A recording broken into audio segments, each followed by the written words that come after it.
Assalamualaikum and hi, we are from Group 4 want to present about our topic, analysis the advantages and the risks of assignment on non-landed property. My name is BWBB3043, my metric number 256195. I will present the introduction of assignment. Assignment is one of the contracts that has been used in banking industry as a collateral to create a loan on non-landed property such as an apartment and condominium.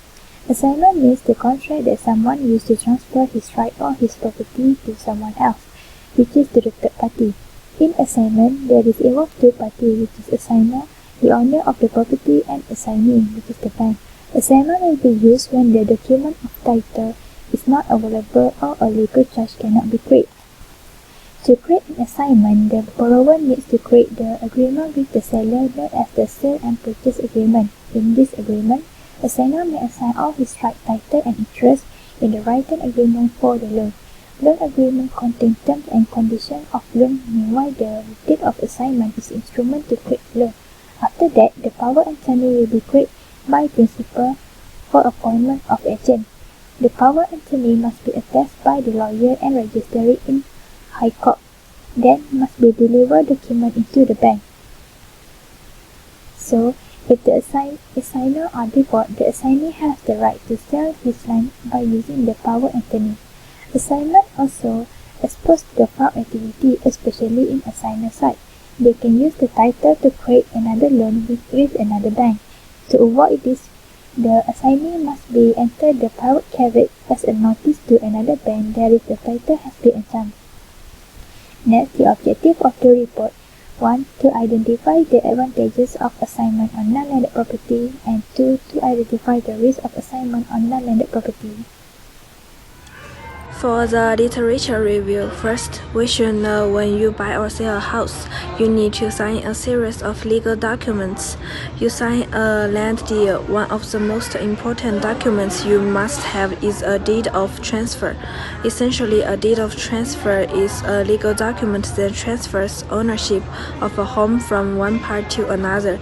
If you apply for a home loan in Malaysia, you will also need a loan application. For how to apply for a home loan, the deed of assignment is one of the protection documents for residential property without a title that you will need to send to home loan companies when you apply for a loan. For the entire term of your loan, this contract will transfer your rights and interests to your home loan provider. The deed of assignment must be signed by all purchasers of the land, and both must agree to property being used as collateral, as well as the transfer to the bank of their property rights.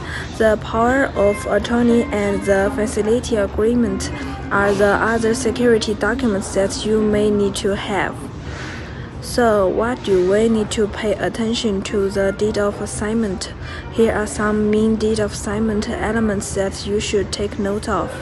If the purchased property has more than one owner, the name of all the owners must be listed in the contract.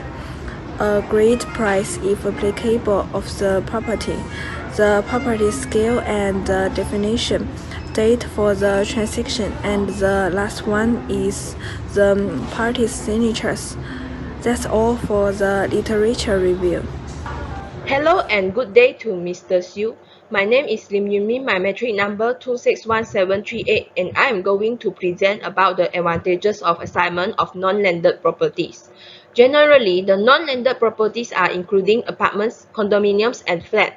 This means that the owner of the non-landed properties own the land in common, and most of the properties are built on top of the units below, and the owners hold a strata title. There are some advantages of using assignment for non-landed properties, such as buying a condominium on assignment. There are advantages to both the buyer, which is assignee, and the seller, which is assigner, using assignment for non-landed properties. One of the advantages of buying the non-landed property, such as condo on assignment, is buyer can purchase a new property for less amount. This is because by buying a new non-landed property on assignment, the buyer is likely purchasing a property that is been sold out for quite some time at a price that is likely no longer available. On the other hand, the advantages of assignment for seller is they can save money on some costs such as closing costs, occupancy fees, and property taxes. In consequence, they may use the money for other potential investment. In addition, the advantages of the assignment are it is possible to assign any type of property, pre-construction or resale, provided there are not restrictions against assignment in the original contract. An assignment allows a buyer which is assignee of any kind of house to sell their interest in that property before they take possession of it. They are just selling their promise to purchase it, along with the rights and obligation of their agreement of purchase and sale contract. Moreover, the assignment also has certain rights which is property rights. The real property rights can be assigned just as any other contractual right. However, special duties and liabilities attach to transfer of the right to possess property. With an assignment, the assigner transfers the complete remainder of the interest to the assignee. Lastly, the assignment is common for sales.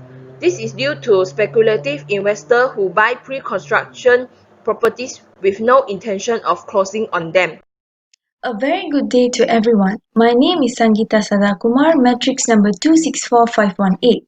Today I will be presenting about risks of assignment of non-landed properties. First, terms and conditions is not negotiable. When you purchase a non-landed properties like an apartment on assignment, you are relied upon to satisfy the terms and conditions that the first buyer has agreed to and face challenges with it. If the individual did not get a legal advisor to approve these arrangements, the risk will be float to you. It is important that you are working with a well-experienced property legal advisor and you can let them analyze the terms and conditions but not renegotiate them. Second, developer's problem. The most commonly known assignment of non-landed properties are pre-development suits. The risk is that the engineer could drop the project when they face challenges that cannot be solved. In this case, the developer will return the initial deposit with little interest, and you need to go after the first buyer to claim them, which might end up in a hopeless pursuit. Third, payment structure. When you buy an assignment, you will need to pay the deposits to the assigner that they have paid till date depend on what stage the construction of the building is at. When the registration date comes near and the structure is close to completely built, you most likely need to pay the sum difference between the new buying rate of the non-landed property and its original worth. Fourth point, fewer choices. The seller of non-landed property by assignment are not allowed to advertise the property, so you need to depend on real estate agents who are specialized in assignments.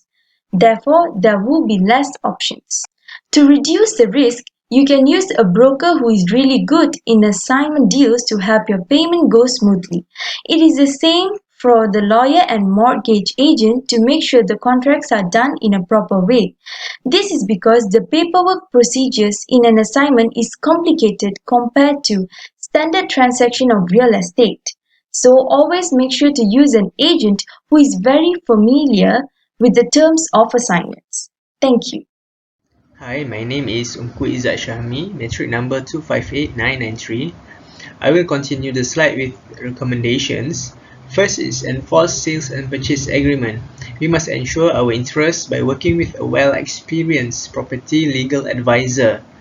Next is the terms and conditions must be visible and transparent to the contracting parties. Okay, second point is the mutual consent and understanding. We must make sure that contracting parties check on items including the description of the contract. Next is avoid any careless documentation and unethical conduct in legal proceedings. And the third point is the measures and the precautions. When default, bank will take the collateral to recover the loan sum. For example, selling the property if no response. Next is if there is surplus from the sales of property, the bank will return the figure to the charger. For conclusion, the advantages are the lower cost of transactions between the contracting parties. Second is much lower maintenance fee, and third is safe cost on operating fees. And the risk that we get of fraud can happen if no negotiation upon the terms and conditions. Next is unethical developer problems and low or negative spread of payment structure. And last but not least, the security of the contract will be ensured as it is an equitable charge. Thank you.